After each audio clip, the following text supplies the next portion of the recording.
BAC कंकॉर्ड वो जहाज था जिसे पूरी एविएशन इंडस्ट्री एडमायर करती थी।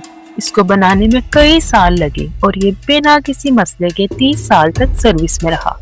ये दुनिया का पहला और आखिरी सुपरसोनिक पैसेंजर एयरक्राफ्ट मॉडल था।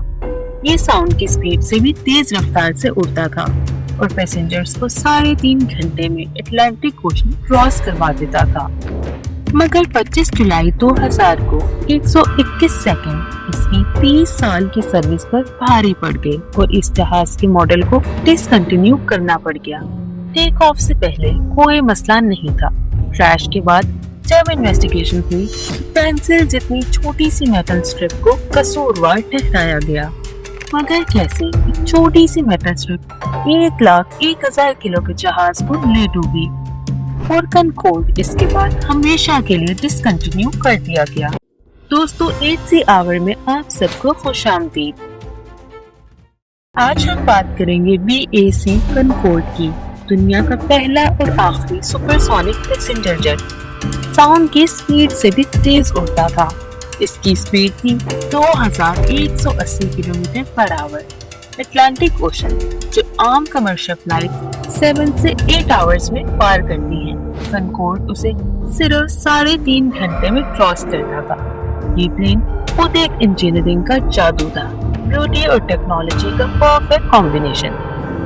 कंकॉर्ड का सीक्रेट था उसका डेल्टा विंग डिजाइन जो नॉर्मली फाइटर जेट्स में यूज होता है। ये विंग शेप एयर फ्लो को कंप्रेस करके प्लेन को सुपरसोनिक लिफ्ट देता है, जिससे वो साउंड की स्पीड से भी तेज उड़ता है।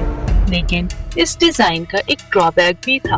टेक ऑफ और लैंडिंग दोनों पर प्लेन को बहुत ज्यादा स्पीड और एंगल ऑफ अटैक चाहिए होता है। जहां एक बोइंग 747 सिर्फ 160 किलोमीटर पर आवर पर टेक ऑफ करता है, कंकॉर्ड को 370 किलोमीटर पर आवर स्पीड चाहिए होती थी रनवे छोड़ने के लिए। इससे प्लेन के टायर्स पर एक्सट्रीम प्रेशर पड़ता था। इस प्रेशर की वजह से कंकॉर्ड की सर्विस के 30 सालों में 57 टायर बर्स्ट इंसिडेंट रिकॉर्ड किए गए। इसलिए 1990s के बाद उसके टायर स्पेशली रीडिजाइन किए गए। उन्हें ज्यादा स्ट्रॉन्ग और हीट रेजिस्टेंस बनाया गया था। 1976 से लेकर 2000 तक कंकॉर्ड ने हजारों फ्लाइट्स बहुत स्मूथली पूरी की। कोई मेजर क्रैश, कोई मैकेनिकल फेलियर नहीं। एविएशन एक्सपर्ट्स कहते थे, कंकॉर्ड does not just fly, it glides through the sky like a bullet of luxury। लेकिन फिर वो दिन आया, 25 जुलाई 2000। इसने सब कुछ बदल दिया। एयर फ्रांस की फ्लाइट नंबर 4590 पेरिस से न्यूयॉर्क JFK एयरपोर्ट के लिए स्केड्यूल्ड थी। उस दिन कंकॉर्ड AF4590 पर 100 पैसेंजर्स, 6 कैबिन क्रू और 3 पायलट्स मौजूद थे। ज्यादातर पैसेंजर्स जर्मन टूरिस्ट थे जो न्यूयॉर्क से आगे क्रूज शिप पर साउथ अमेरिका जा रहे थे। कैप्टन क्रिस्टियन मार्टिन एक एक्सपीरियंस्ड पायलट 11,000 से ज्यादा फ्लाइंग आवर्स के साथ कॉकपिट में मौजूद थे। वो पायलट जीन मैर्केट और फ्लाइट इंजीनियर भी उनके साथ मौजूद थे। सब कुछ नॉर्मल था, वेदर क्लियर था, रनवे भी ड्राई थी और प्री फ्लाइट चेक्स तमाम नॉर्मल आए थे।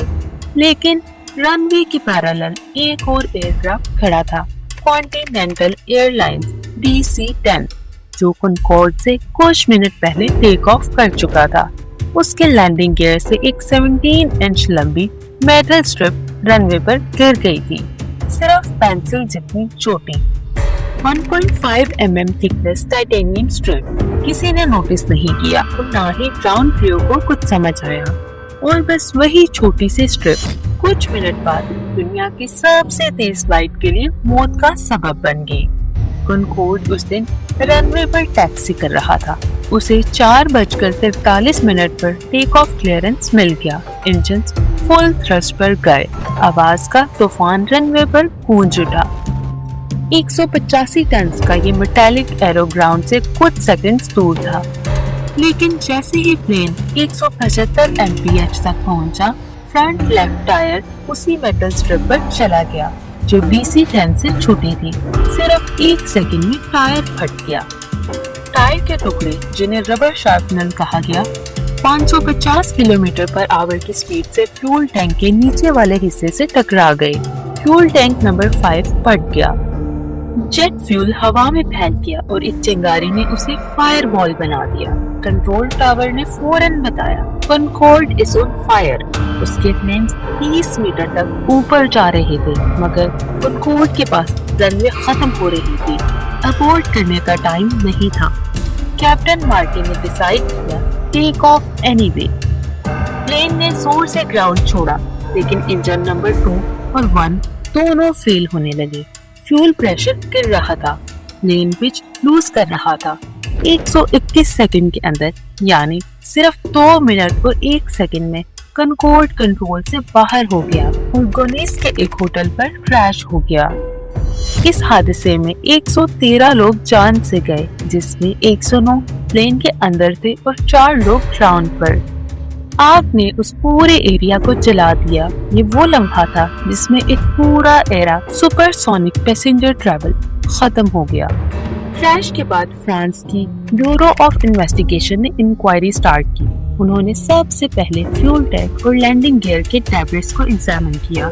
उनको रनवे पर एक 17 इंच टाइटेनियम स्ट्रिप मिले। टेस्ट से कंफर्म किया कि ये स्ट्रिप कॉन्टिनेंटल एयरलाइंस के DC-10 एयरक्राफ्ट से निकली थी।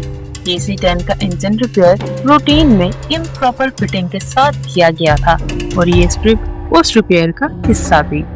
इन्वेस्टिगेशन ने बताया, कॉनकॉर्ड का टायर जब स्ट्रिप पर चला तो टायर के छोटे टुकड़े फ्यूल टैंक के साथ टकरा गए और प्रेशर ने एल्यूमिनियम स्किन को तोड़ दिया। फ्यूल लीक हुआ, आग लगी और फिर प्लेन ने कंट्रोल खो दिया। सबसे शॉकिंग बात, अगर ये स्ट्रिप सिर्फ 2 इंच इधर या उधर होती तो ये क्रैश कभी ना होता। एक छोटी सी मेटल स्ट्रिप ने दुनिया के सबसे एडवांस जेट को जमीन से मिटा दिया। 2008 में फ्रेंच कोर्ट ने वर्डिक्ट दिया कि कॉन्टिनेंटल एयरलाइंस और उनके मैकेनिक इस क्रैश के जिम्मेदार हैं, लेकिन तब तक बहुत नुकसान हो चुका था और कॉनकॉर्ड की रेपुटेशन भी काफी खराब हो गई थी। एयर फ्रांस और ब्रिटिश एयरवेज दोनों ने अपनी सुपरसोनिक फ्लीट 2003 भी खत्म कर दी। यानी 27 साल बाद कॉनकॉर्ड का सफर ऑफिशियली खत्म हो गया। सिर्फ 20 प्लेन्स बने थे और सब अब म्यूजियम और एग्जीबिशन का हिस्सा बन गए।